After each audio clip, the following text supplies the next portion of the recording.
Mientras abre su Biblia en Lucas capítulo 3, y mientras llega ahí, déjeme darle un anuncio que olvidé mientras estaba acerca de los anuncios, y es uno importante, y es Titus 2 para las mujeres, que se va a estar reuniendo esta noche a las 6 de la tarde. La había visto en la pantalla, pero lo olvidé anunciar, así que el grupo de Tito de las mujeres se va a reunir hoy. La sabiduría del mundo versus la sabiduría bíblica. Así que por favor venga, ellos desean verle allí. Vaya conmigo a Lucas capítulo 3, vamos a estar en versos 10 al 17, pero déjeme comenzar comenzando el verso 3 al verso 17 para el contexto.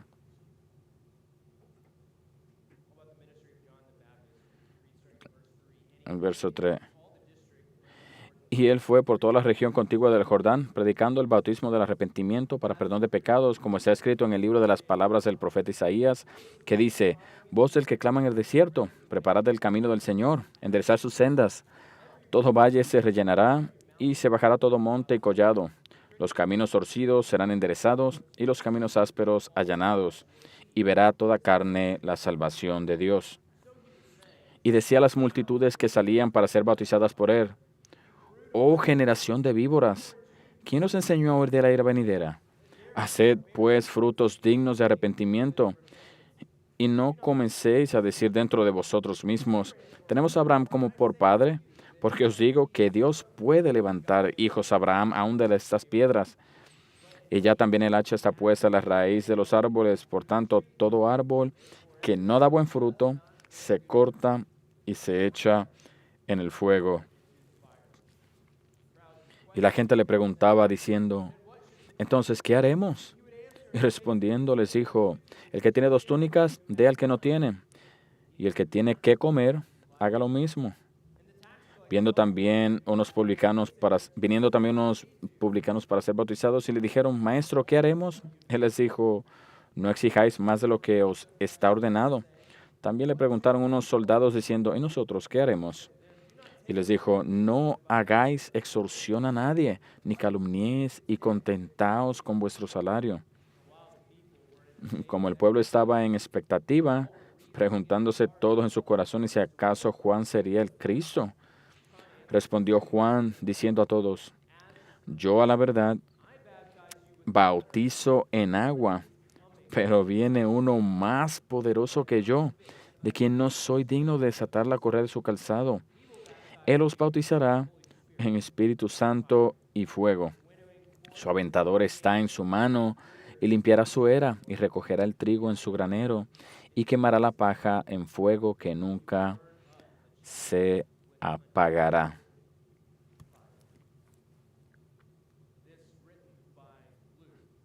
Este escrito por Lucas nos ayuda a entender el ministerio de Juan el Bautista. Y esta es nuestra tercera semana regresando a este pasaje. No va a ser la última. Retornando a este texto, hay tanto que hablar de esto acerca de arrepentimiento y qué eso significa, cómo preparamos nuestro corazón, cómo preparamos a otros en recibir al Señor Jesucristo. Y como recordatorio, recordará el verso 1 al 2, nos recordaba el contexto del ministerio de Juan. Lucas menciona a unos líderes griegos y religiosos,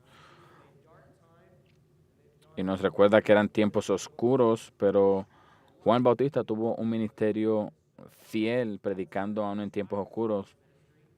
Juan 1, 6 y 7 describen el ministerio de Juan Bautista. Dice que el mundo estaba subido en oscuridad, pero hubo un hombre enviado de Dios, el cual se llamaba Juan. Este vino por testimonio, para que se diera testimonio de la luz, a fin de que todos creyesen por él. Él no era la luz, sino que daba testimonio para la luz. Era un tiempo oscuro. Jesús vino a la oscuridad, Juan vino a la oscuridad, y quisieron, dejaron que la luz alumbrara. Así que ese fue el contexto de Juan, que fielmente habló de la luz. Y en el verso 3, que era el mensaje de Juan el Bautista, y fue por toda la región contigua de Jordán, predicando el bautismo de arrepentimiento para perdón de pecados. Era simple, corto y preparaba la llegada del Señor Jesucristo. Juan sabía una verdad simple y es que no se podía recibir a Cristo si no reconocían la necesidad de Él. Por eso llamaba a la gente al arrepentimiento. Y no podía llamarlas al arrepentimiento si no les mostraba su pecado. No iban a clamar por perdón si no reconocían su pecado. Así que él enfatizó es el hecho de arrepentirse del pecado y los llamaba al bautismo.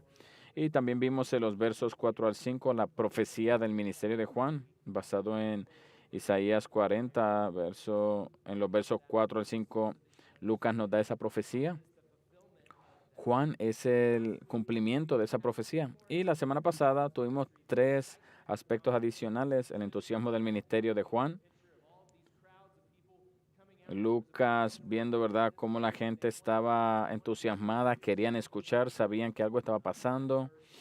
Eso era el verso 7. Y también vimos la audacia del ministerio de Juan, que lo vimos en los siguientes versos. La gente estaba viniendo y eso era bueno. Pero Juan siempre respondió a la multitud que se acercaba con verdad, con honestidad y con denuedo, audacia, porque sabía la necesidad que ellos tenían de Cristo para que clamaran a Él. Y eso nos lleva a 2 aspectos más del ministerio de Juan. Y lo que vamos a ver en ese pasaje es que después de haber dado un resumen del mensaje de Juan, que se arrepintieran y se bautizaran para perdón de pecados, ahora se va a poner más específico con la multitud. Y nuevamente esto nos da un ejemplo de cómo debemos ser con las personas. La gente son propensos a cambiar un poquito el evangelio, o que no me aplica a mí, pero Juan nos dice cómo evangelizar eficientemente para que conozcan su pecado e introducirlos a Cristo. Así que vamos a empezar con el primer punto, la franqueza del ministerio de Juan. Veíamos 3 grupos, todos se preguntaban, ¿qué haremos? Los publicanos decían, ¿qué haremos? Los soldados dicen lo mismo, ¿qué haremos? Así que tiene grupos específicos de personas que vienen a él y Juan le va a dar respuestas específicas. Bueno, como hemos visto, la predicación de Juan era audaz, era fuerte y confrontativa. Como confrontó a los fariseos y saduceos, ¿qué les dijo? Oh, ustedes religiosos buenos. No, les dijo, camada de víboras. Ustedes son unas serpientes bebés. ¿Quién les advirtió que huyeran de la ira venidera? Él era muy audaz y honesto. Si miramos un aspecto particular de su audacia, ¿qué lo hizo tan audaz? Es que era directo. Es que lo aplicaba específicamente a los individuos, o en este caso, a un grupo de individuos. Juan no temía decir a los pecadores lo que realmente necesitaban oír. En general, ya les había dicho que la ira de Dios estaba sobre ellos y que tenían que tener o debían tener frutos dignos de arrepentimiento. Y aquí Juan va de lo general a lo específico de cada persona. ¿Por qué hace eso? Porque él sabe que los hombres y mujeres tienen una gran habilidad de asumir que el Evangelio no es para ellos. De asumir que, sí, yo escucho tu predicación, Juan, y qué bueno que le hablas a los fariseos acerca de eso, pero yo no lo necesito. Ellos sí. Yo sé que hay pecadores grandes allá afuera que necesitan un Salvador. Sé que algunos necesitan arrepentirse, pero yo soy una persona buena. Yo pago los impuestos, yo voy a la iglesia, yo no tomo o maldigo ni manejo rápido. Bueno, no tanto, al menos no para que me detenga un policía. Eso es lo que la gente hace, siempre han hecho esto y lo siguen haciendo. Se enfocan en las cosas malas que ellos no han hecho y las cosas buenas que han hecho, como para alejar la atención de los pecados que ellos hacen y de los que necesitan arrepentirse, poniendo la luz en otro lugar para permanecer en la oscuridad, pensando que están en la luz. Pero Juan sabe eso. Y en amor, no deja que esta multitud se escape de esto. Y Lucas habla de esta verdad en la parábola de el publicano y el fariseo, el publicano y el fariseo en Lucas 18, 9 al 14.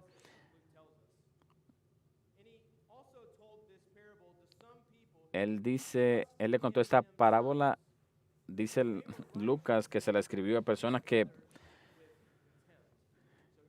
pensaban de sí mismos como justos, que veían el pecado de otros, ellos son los pecadores, pero acerca de ellos, ellos eran justos y confiaban en sí mismos para ser salvos. Esta es la historia, verso 10. Dos hombres subieron al templo a orar, uno era fariseo y el otro publicano. El fariseo, puesto en pie, oraba consigo mismo de esta manera: Dios, te doy gracias porque no soy como los otros hombres, ladrones, injustos, adúlteros, ni aun como este publicano. Ayuno 2 veces a la semana, doy diezmo de todo lo que gano. ¿Vio lo que hizo ahí? No hablo como este, perdón, no peco como este, y yo hago esto. Mas el publicano, estando lejos, no quería ni aún alzar los ojos al cielo, sino que se golpeaba el pecho diciendo: sé propicio a mí, pecador. Él entendió el punto. Él entendió lo que el fariseo no entendió. Él entendió que él era el pecador, no alguien más. Os digo, dijo Jesús, que el publicano, no el fariseo, descendió a su casa justificado antes que el otro, porque cualquiera que se enaltece será humillado, y el que se humilla será enaltecido, bajo la gracia de Dios y su perdón. Juan, como Jesús ahí, no se contentaba con dejar a la gente a confiar en sí mismas para salvación. Y así como Jesús expuso el pecado de la gente y los llamó a arrepentirse, también Juan buscó hacer lo mismo. Esto es algo que se repite en el libro de Lucas. Si salta un párrafo aquí en Lucas 18, también hay una historia en Lucas 18, 18, la historia del joven rico. Dice, verso 18 al 27, un hombre principal le preguntó diciendo: Maestro bueno, ¿qué haré para heredar la vida eterna? Esto es una pregunta similar de lo que le están preguntando a Juan. ¿Qué haremos? ¿Qué haremos? ¿Qué haremos? Y Jesús le dijo: ¿por qué me llamas bueno? Ninguno hay bueno sino solo Dios. Los mandamientos sabes: no adulterarás, no matarás, no hurtarás, no dirás falso testimonio, honra a tu padre y a tu madre. Y él le dijo: todo esto lo he guardado desde mi juventud. Jesús, oyendo esto, le dijo: aún te falta una cosa. Vende todo lo que tienes y dalo a los pobres, y tendrás tesoro en el cielo, y ven, sígueme. Entonces él, oyendo esto, se puso muy triste, porque era muy rico. Al ver Jesús que se había entristecido mucho, dijo: cuán difícilmente entrará en el reino de los cielos o en el reino de Dios los que tienen riquezas, porque es más fácil pasar un camello por el ojo de una aguja que entrar un rico en el reino de Dios. Y los que oyeron esto dijeron: ¿quién pues podrá ser salvo? Y el verso 29 dice: Él les dijo: lo que es imposible para los hombres es posible para Dios. ¿Cuál es el punto de esta parábola? El punto de esta parábola no es para que diga: yo he hecho esto, aquello, pero esto no, creo que debo hacer esto y seré salvo. No, ese no es el punto. Más bien el punto es que el joven rico se estaba tratando de salvar a sí mismo. ¿Qué tenía que entender? ¿Qué estaba haciendo Jesús? Jesús lo estaba haciendo entender su injusticia, su necesidad, para que ya no confiara en sí mismo, sino que viera su pecado para que clamara a Dios, que es el único que puede salvarle.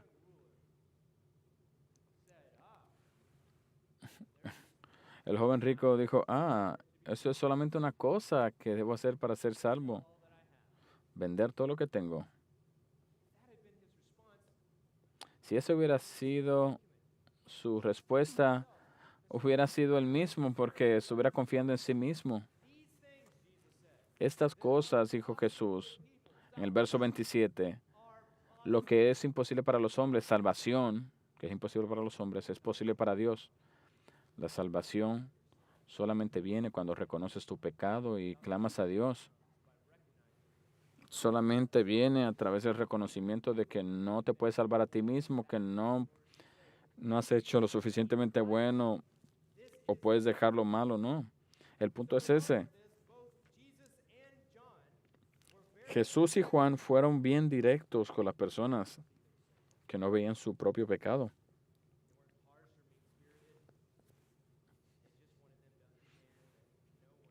Y aunque sonaba fuerte, ellos querían entender que no podían tener salvación si no entendían su condición de pecado. El mensaje del Evangelio entonces no solamente es personal en los aspectos positivos, que Dios te ama y Jesús murió por ti, sino también extremadamente personal en lo negativo, que eres un pecador. Y para los que entienden que usted es un pecador, yo soy un pecador, ten misericordia de mí. Para aquellos que entienden eso, Jesús es en verdad un salvador personal. Así que todo eso es una introducción para el primer punto, que el ministerio de Juan era directo, era franco, para que ellos se arrepintieran y se tornaran a Cristo. Así que en el verso 10, y la gente le preguntaba diciendo, entonces, ¿qué haremos? Estaban entendiendo que la ira de Dios estaba sobre ellos, que tienen que llevar fruto digno de arrepentimiento. Ok, Juan, pero ¿qué quieres que hagamos? Los tres grupos estaban haciendo la misma pregunta. La multitud, los publicanos y los soldados. ¿Qué haremos? ¿Qué haremos? Así que esa pregunta es un buen indicativo de que el Espíritu Santo está trabajando. El carcelero en Filipenses hizo también esta pregunta en Hechos. Ellos se dan cuenta que están en un problema. No sé qué hacer más para salvarme. Juan, ¿qué debo hacer? Esta debió ser la pregunta que el joven rico debió hacer. ¿Vender todo lo que tengo? ¿Qué debo hacer? Ayúdame. La contestación de Juan es interesante porque en vez de señalar cada grupo directamente a Cristo, así que se imaginará que Él vino para preparar el camino. Usted se imagina que iba a ser, clamen a Cristo y Él les salvará para acorralarlos en su propio pecado. No, Él veía más allá para que ellos vean su propia necesidad de arrepentirse. Va de lo general a lo específico. A las multitudes. Oh, ¿tienen dos túnicas? Verso 11. De al que no tiene. ¿Y el que tiene comida? Ve y compártela con alguien que no tiene comida. El publicano y los soldados, no tomen dinero de nadie por la fuerza, ni extorsionen a nadie y conténtense con su salario. Así que Juan exhortó a cada hombre que hacía una profesión de arrepentimiento a demostrar la sinceridad de su profesión, alejándose de los pecados que lo acosaban específicamente. A las multitudes le dice, compartan. ¿Qué hace aquí él? Aquí resume parte del fruto que está buscando, que es el amor. Le dijo a las multitudes que demuestren su arrepentimiento demostrando amor o dando amor a su prójimo. Es una manera de demostrar el amor, estar dispuesto a compartir. ¿Sabe? Un corazón que se ha dado a Cristo es un corazón que comparte. Todo lo que tengo viene de Dios. Dios espera que yo lo administre bien, estoy dispuesto a compartir. Si mi Salvador dice, está registrado en Hechos, es mejor dar que recibir. Así que Juan les dice que los que realmente se han arrepentido están dispuestos a dar una túnica, a invitar a la gente a su casa, a compartir con ellos. Está a través de toda la escritura. En Gálatas 5:22, el fruto del Espíritu es amor. O Primera de Juan 3, donde Juan escribe de esto varias veces. O Primera de Juan 3:14 dice, nosotros sabemos que hemos pasado de muerte a vida. Mire qué claro dice aquí. Sabemos que hemos pasado de muerte a vida en que amamos a los hermanos. El que no ama a su hermano permanece en muerte. Todo aquel que aborrece a su hermano es homicida. El verso 16. En esto hemos conocido el amor, en que Él puso su vida por nosotros. También nosotros debemos poner nuestra vida por los hermanos. Pero el que tiene bienes en este mundo y ve a su hermano tener necesidad y cierra contra él su corazón, ¿cómo mora el amor de Dios en él? Eso es una pregunta retórica y la respuesta, no, no habita. Hijitos míos, no amemos de palabra ni de lengua, sino de hecho y en verdad. Y en esto nuestros corazones delante, y en esto conocemos que somos de la verdad y aseguramos nuestros corazones delante de Él. ¿Cuál es la evidencia del fruto de la salvación? Que amas a tus hermanos en Cristo. Ese amor va más allá de que usted diga que los ama. Ese amor actúa. Primera de Juan 4:7, amados, amemos unos a otros porque el amor es de Dios. Todo aquel que ama es nacido de Dios y conoce a Dios. El que no ama no ha conocido a Dios porque Dios es amor.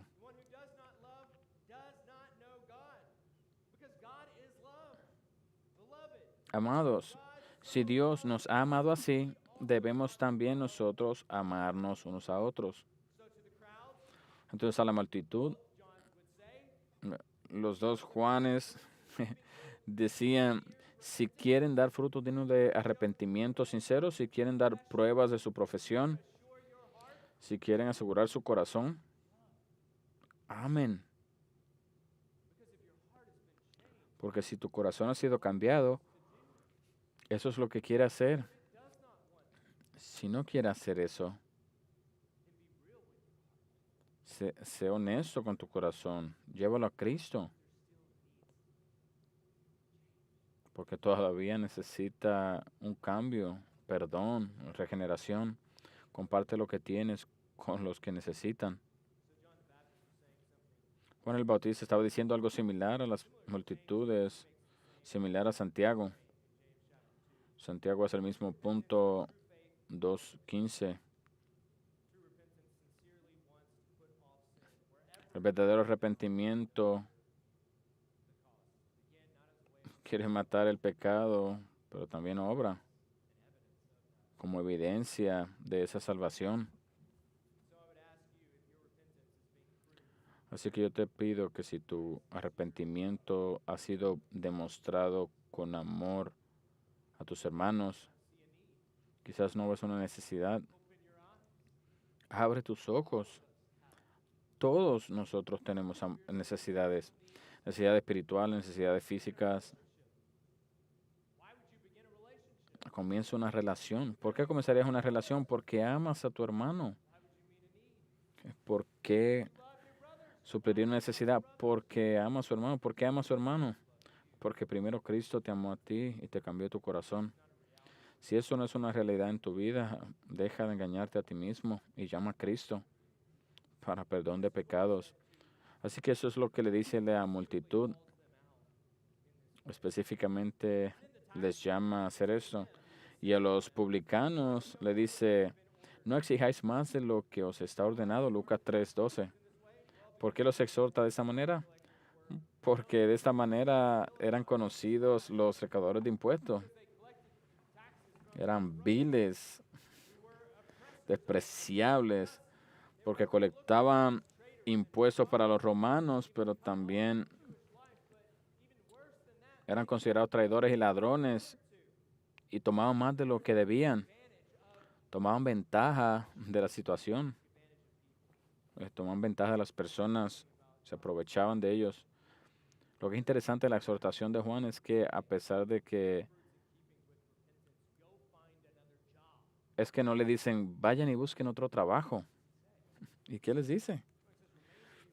Dice, ¿qué son donde están? Y vivan ahí como un seguidor de Cristo. Vive redimido donde estás. No hay nada malo en colectar impuestos. Jesús dijo dar a César lo que es de César y Pablo dijo pagar a todo lo que es debéis, al que tributo, tributo, impuesto, impuesto. No hay nada malo en pagar impuestos, pero deben hacerlo honestamente y justamente para la gloria de Dios. Los publicanos debían mostrar arrepentimiento genuino, tratando a la gente justamente y no hacer lo que otros publicanos hacían. Esa no es la excusa. Ay, todos hacen eso. ¿Me dices que sea tan diferente?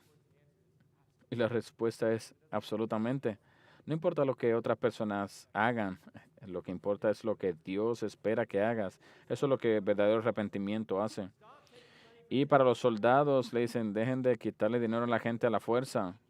No extorsionen a nadie y conténtense con su salario. ¿Y por qué dice esto? Porque esto era una práctica común. Eso era lo que los soldados hacían. Tenían la espada. Se supone, la Biblia dice, ¿verdad?, que ellos deben usar la espada para castigar al impío y proteger al justo, pero la estaban usando para llenar sus bolsillos. Tenía la espada, dame tu dinero o te daré mi espada. Usaban su autoridad para decir, hey, o me das dinero o te acusaré de eso. ¿Y quién te va a creer a ti? Me van a creer a mí. Y Juan no les dice, dejen la milicia. Los romanos son malvados, busquen otro trabajo. No, quédense ahí, estén contentos. Me gusta como Dale Ralph Davis dice esto. El arrepentimiento no se ve en realizar alguna hazaña extraordinaria, sino en vivir una vida ordinaria de una manera transformada. El arrepentimiento es una forma de vida justo donde estás. No tienes que ir a un retiro, a un viaje misionero, o ir a Italia, como escuchamos esta mañana, o tomar una clase de seminario para demostrar que estás viviendo un arrepentimiento. No. Todo lo que debes hacer es vivir como un seguidor de Cristo justo donde Él te llama. Así que Juan le da a los soldados tres exhortaciones para demostrar su arrepentimiento genuino. No tomen el dinero a la fuerza, no extorsionen y conténtense, estén contentos. Y ese es el corazón del asunto de los soldados. Si usted está contento con lo que Dios te ha suplido, ya no tienes que tomar dinero por la fuerza. Dentro de los tres grupos, Juan identifica las maneras en que deben arrepentirse y cómo dejar esos pecados y, y cómo toman prácticas justas. ¿Cuál es la manera justa o piadosa? Bueno, estén satisfechos, ya no roben, estén satisfechos. Con el primer grupo, ¿qué se tenía que quitar? Le decían, mira, dejen de ser orgullosos, dejen de estar usando sus bienes para ustedes solamente. Póngase en la virtud de compartir. A los publicanos, dejen de estar robando más de lo que deben. Practiquen la justicia. Eso es quitarse y poner. Y eso es un punto importante para nosotros que siempre incluye quitar el pecado, pero ponerse acciones de justicia. No podemos pensar que estamos realmente arrepentidos de algo porque hemos dejado de hacerlo. Es que debe haber un reemplazo, la justicia que debes vivir. Incluye quitarse, pero ponerse también. ¿Cómo sabe que un ladrón está realmente arrepentido? ¿Cuando deja de robar? No, cuando deja de robar y comienza a compartir. Eso es un ladrón que su corazón ha sido completamente cambiado, entregado completamente a Cristo. ¿Cómo se sabe que un mentiroso está arrepentido realmente? ¿Cómo lo puede confiar? Cuando comienza a practicar el decir la verdad. A veces usted ha conocido a personas que salen de su pecado. Yo no necesito saber todo, pero eso es una manera o una manifestación de su verdadero arrepentimiento. Un arrepentimiento verdadero incluye lo negativo y lo positivo. Jesús se enfatizó en esto en Lucas 11. Jesús dijo que quitar un espíritu inmundo de alguien no es suficiente. En Lucas 11:24 dijo, cuando el espíritu inmundo sale del hombre, anda por lugares secos, buscando reposo y no hallando, dice, volveré a mi casa de donde salí. Y cuando llega, la halla barrida y adornada. El pecado se sacó, pero no se reemplazó. Entonces va y toma otros 7 espíritus peores que él, y entrados moran allí. Y esta es la conclusión. Y el postrer estado de aquel hombre viene a ser peor que el primero. ¿Qué aprendemos de la exhortación aquí? Aprendemos que la reforma moral no es lo mismo que arrepentimiento. La reforma moral es el esfuerzo del hombre por purificarse a sí mismo. Pero no hay una verdadera sumisión al Espíritu ni verdadera dependencia de Dios. El mensaje de Jesús, el mensaje de Juan, el mensaje del Evangelio no es moralidad. No termina ahí. Con nuestros niños, claro que sí, queremos verles caminar de una manera moral, que sean unos ciudadanos morales. Pero eso no es salvación. De hecho, pueden estar caminando de manera engañada. La moralidad deja la puerta abierta para más demonios. Así que Juan no llama a la gente a una reforma personal. No, la llama a dar fruto que realmente estuvieran en consonancia con el abandono de su pecado y su conversión a Cristo. El problema con la persona moral es que ignora el corazón. Sí puede que limpie lo externo, pero al ignorar lo interno, piensa que está bien. Juan no estaba impresionado por lo de afuera, ni Jesús tampoco. Él no va a la casa y dice, wow, está muy bien. Abre la puerta el niño y todas las luces están apagadas. Y prende la luz y dice, ¿qué es esto? ¿Te olvidaste de esto? ¿Por qué no dejas que la gente entre a tu vida? Y luego se vuelve innegable. ¿Cuál es la solución? Invitar a Cristo para que entre y limpie ese corazón. No se trata de cuán impresionante se vea en el exterior. No, Cristo vino a cambiar desde el interior. Y eso es lo que Juan estaba apuntando, para que ellos vean esa basura que está en el corazón que nadie más ve. Eso es lo que debe trabajarse. Con esto en mente, continuamos ya que Juan puso el fundamento. Ahora viene el enfoque de su ministerio. Necesito confesarle que hay mucho más aquí de lo que pueda cubrir. Solamente dejaremos algunos puntos para que usted diga, ¿Por qué no dijo esto, aquello? Es que lo vamos a hacer la semana próxima. Pero quiero venir al enfoque. La reacción de la gente al ministerio de Juan en el verso 15, como el pueblo estaba en expectativa. Describiendo el ambiente, Lucas dice de lo que se le reportó, que había una expectativa general. Algo grande va a pasar.